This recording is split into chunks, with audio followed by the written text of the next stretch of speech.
What if one morning your money stopped existing in physical form, and your job, your groceries, your rent, and your security depended entirely on a system you could never touch? What if every dollar you earn, spend, or save became pure data, visible, programmable, and instantly controllable? This is not distant science fiction. Cashless payments already dominate everyday transactions. Digital banking has replaced branches. AI now evaluates credit, manages risk, and moves capital faster than any human system ever could. Blockchain infrastructure quietly supports financial trust across markets. In the global economy, physical money is no longer essential. It is becoming inefficient. At first, the transition appears harmless. Payments become instant. Costs fall. Governments frame it as modernization. Megacorporations frame it as convenience. A fully digital economy doesn't arrive through force, but through optimization. An alternate economy takes shape because it seems inevitable. But this shift does not happen overnight. It begins with small decisions. Temporary cash limits. Digital-only benefits. Emergency policies justified by cyber threats, financial instability, or global competition. Each step feels rational. Each measure appears reversible. Yet with every layer added, dependence deepens, and exit becomes harder. What follows is not just a financial transformation. It is a restructuring of power. When money becomes code, access becomes conditional. AI stops predicting behavior and starts enforcing economic rules. This begins quietly, not with collapse, but with efficiency. And that is what makes it irreversible. What happens next reshapes how work, trust, and freedom function inside a fully digital society. And it is exactly at this moment that this alternate economic timeline begins to take shape. As we move forward, this is the point where your perspective matters. If the scenario feels plausible to you, or if one detail stood out as especially unsettling, leave a short comment below. These conversations help shape which alternate economic futures deserve deeper analysis.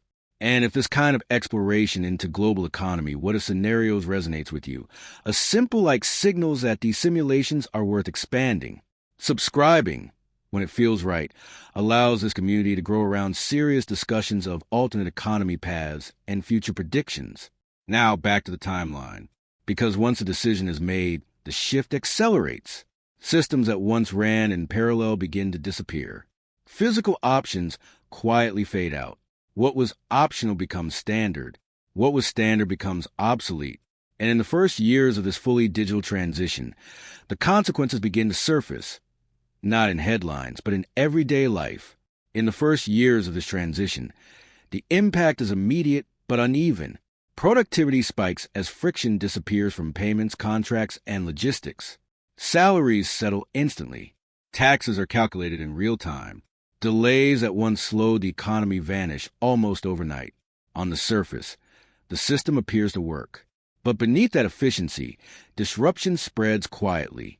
Millions of jobs connected to physical infrastructure, cash handling, legacy banking, and manual compliance begin to disappear.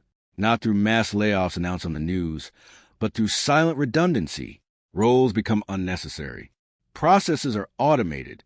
Entire layers of work are absorbed by AI-driven systems designed to optimize cost and speed. For those displaced, adaptation becomes a personal journey, not a coordinated one.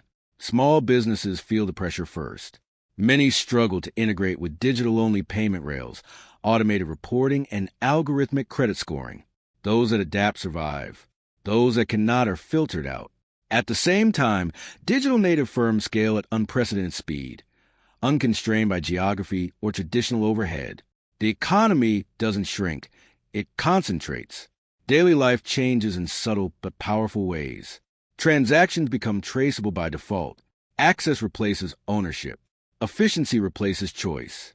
When systems function, everything feels seamless.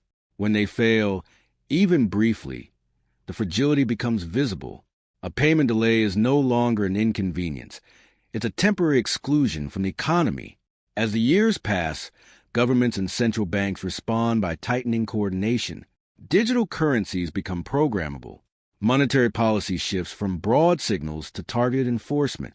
Spending can be incentivized, restricted, or delayed at the individual level. Stability improves, but autonomy quietly erodes. Megacorporations step in as partners, managing identity systems, AI finance engines, and data infrastructure. Power migrates toward those who control the platforms, not just the capital. Now I want to go even deeper into this scenario, because as the system stabilizes domestically, its influence spills outward. Globally, nations are forced to choose alignment or resistance. New economic blocks form around interoperable digital currencies and AI governance standards. Trust, once backed by institutions, becomes a technical attribute. The global economy reorganizes around speed, data, and compliance. Over the next decade, two extreme outcomes emerge from the same foundation. In one path, automation unlocks abundance. Universal access expands. Basic needs are met with minimal friction. Human effort shifts toward creativity and strategy. In the other, efficiency feeds concentration. Control tightens. Participation becomes conditional. Transparency flows upward, while decision-making narrows. Both futures are logically consistent. Both are built from the same code. When this new order settles, the deepest transformation is not economic, but human. Work becomes a permission, not a guarantee. Purpose detaches from survival. Routine is shaped by systems that reward predictability. A collective mentality forms around optimization, compliance, and quiet dependency. The real impact is not what people lose, but what they stop questioning. Write in the comments. That makes sense to me, because beyond these visible outcomes, there is still a truth hidden in the background of this future. One that only becomes clear when we examine who ultimately decides the rules of this digital world. As this transformation unfolds over time, the early shocks give way to something more structured. In the first years, disruption defines the experience. By the middle of the decade, adaptation becomes a norm. Systems stabilize. Habits solidify. What once felt experimental starts to feel permanent. Governments respond by deepening their reliance on digital control. Central banks no longer operate through delayed signals or indirect influence. Monetary policy becomes immediate, precise, and programmable. Stimulus is delivered at the individual level. Restrictions are enforced silently, embedded into code rather than law enforcement. Stability improves on paper, but decision-making shifts away from public debate and into automated frameworks. Megacorporations move closer to the core of the system. They provide the infrastructure governments depend on: identity layers, payment rails, AI compliance engines. In return, they gain influence over standards, access, and data flows. Economic power is no longer measured only in capital or production, but in control over platforms and algorithms. The line between public authority and private systems grows increasingly thin. Now I want to go even deeper into the scenario, because as the United States locks in this model, the impact spreads far beyond its borders. Over the next decade, global trade begins to reorganize. Nations face a choice: integrate with the U.S.-led digital framework or attempt to build parallel systems. New economic blocks emerge, centered on AI-driven currencies, algorithmic governance, and shared compliance rules. Digital trust replaces traditional reserves. Speed and reliability matter more than physical assets. By years 7 to 15, this reconfiguration reshapes the global economy. Influence flows toward those who can guarantee system integrity and data security. Some regions gain unprecedented access and efficiency. Others fall behind, unable or unwilling to align. Power no longer comes from territory alone, but from participation in the dominant digital networks. From this foundation, two extreme futures begin to take shape. In one, automation and efficiency unlock an abundance economy. Basic needs are met with minimal friction. Human effort shifts toward creativity, coordination, and long-term problem-solving. In the other, the same systems drive concentration. Access becomes conditional.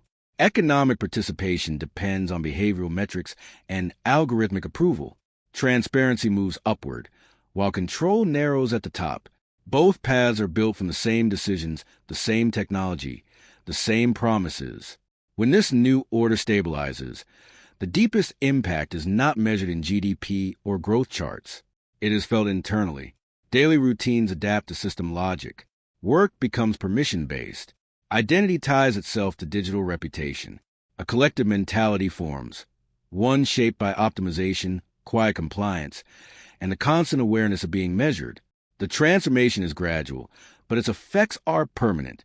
Write in the comments, I'm on this journey too, because beyond these visible changes, there is still a hidden layer to this future, one that reveals who ultimately defines the rules and what happens when trust itself becomes programmable.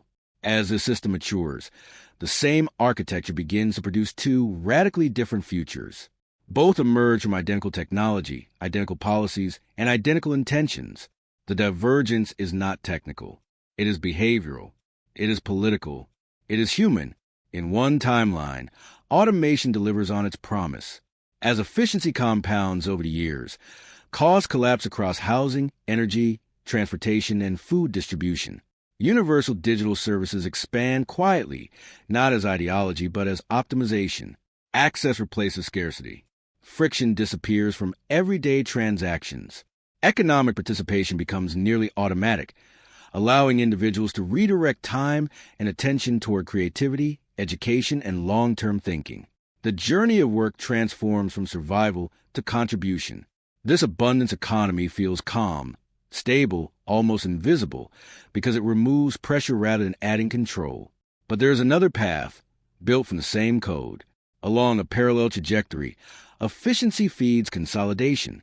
As systems optimize, they also filter. Access becomes conditional. Economic participation depends on digital reputation, behavioral compliance, and algorithmic trust scores. Wealth concentrates upward, not through force, but through design. Transparency flows one way. Individuals become fully visible to the system, while decision-making disappears behind automated layers. Autonomy erodes slowly, replaced by convenience. The concentration economy doesn't feel oppressive at first. It feels orderly. Now I want to go even deeper into this scenario, because the most powerful transformation happens after this new order stabilizes. When people stop noticing the system, it begins to shape identity. Daily routines align with algorithmic incentives. Decisions feel personal, but are subtly guided. Work becomes access-based rather than guaranteed. Risk is minimized, but so is freedom. A collective mentality forms around predictability, optimization, and quiet dependency. Over time, purpose shifts. Achievement becomes measured less by creation and more by alignment. The impact is internal, a slow recalibration of expectations. The truth hidden in the background of this future is not about technology replacing humans, but about humans adapting themselves to be more compatible with systems. The revelations are subtle, unfolding over years rather than moments. This is the real fork in the timeline. Not abundance versus scarcity, but agency versus delegation.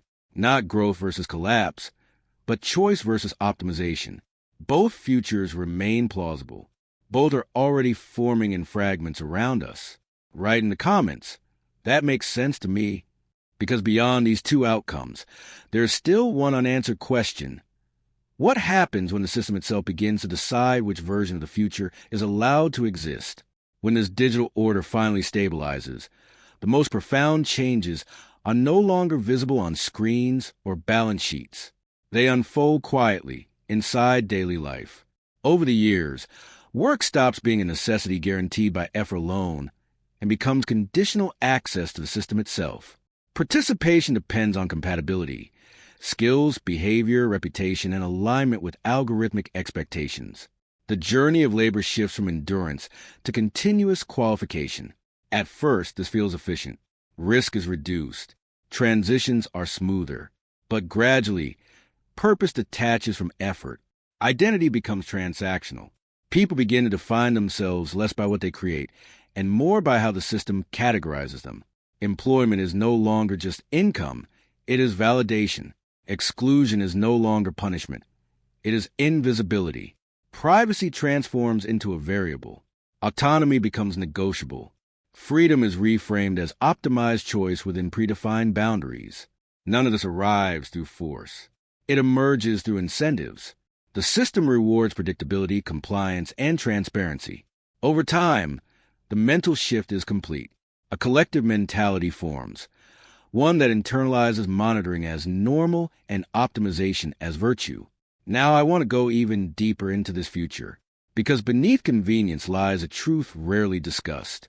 When value becomes data, trust becomes programmable. Citizenship itself evolves. Access to services, mobility, and opportunity begins to depend less on geography or law and more on digital standing. Belonging is measured. Rights feel conditional. The transformation is subtle, but its impact is permanent. As the years pass, people adapt their behavior without being told.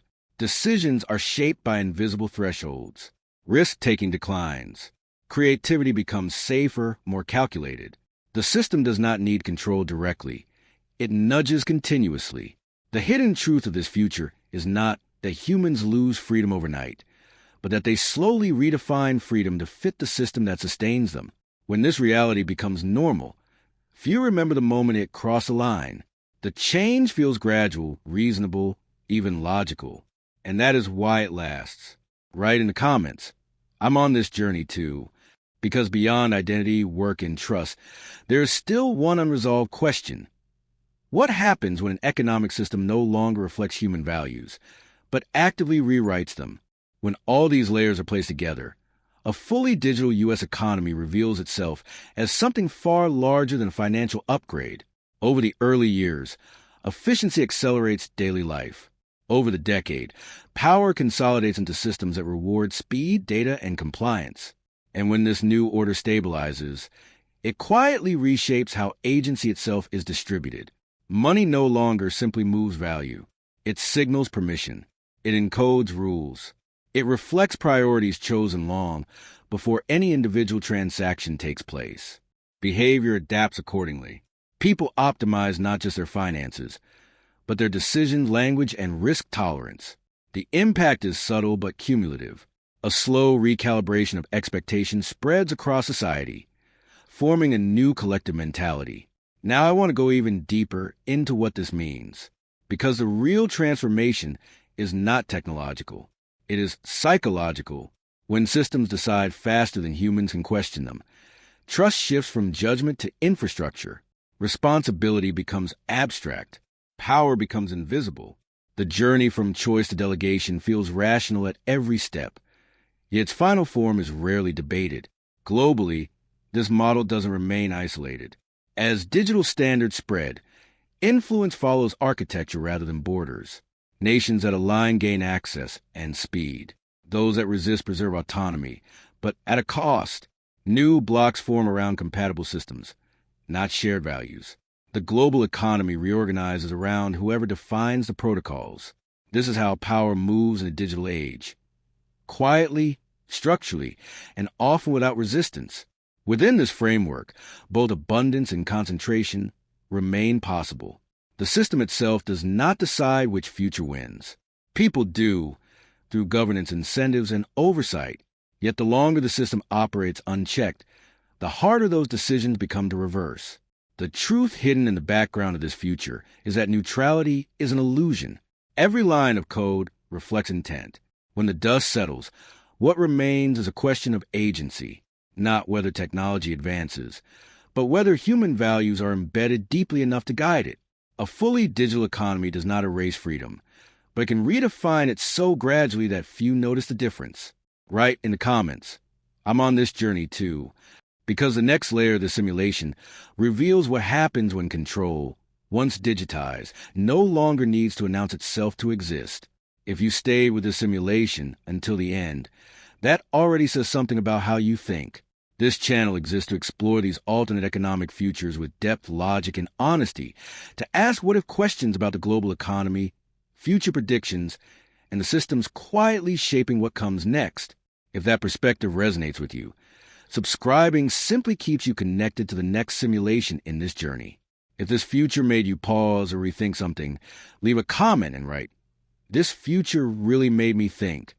It's a small signal, but it shows that these questions matter, and it helps this kind of analysis reach others who are also searching for clarity in uncertain timelines. And if this exploration added value, a like helps extend the conversation beyond the space, to people who are trying to understand where the economy might be heading before it arrives. There's another simulation right here that connects directly with this one. Click and keep going with me there, because this is just one timeline, and there are many more worth exploring.